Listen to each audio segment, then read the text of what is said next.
Masih ingat dengan penyanyi dengan dua wajah jebolan ajang pencarian bakat, Indonesia Mencari Bakat IMB, Hudson IMB.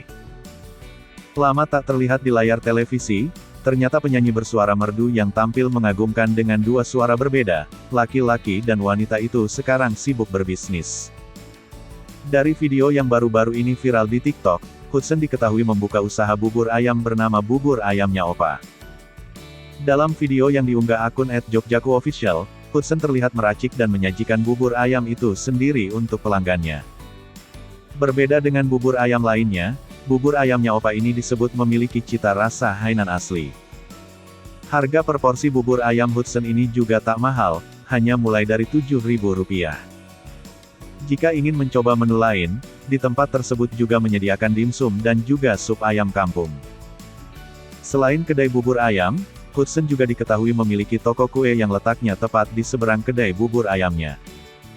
Mengetahui Hudson yang dulu mereka lihat di televisi, banyak netizen kemudian memberikan komentar mereka.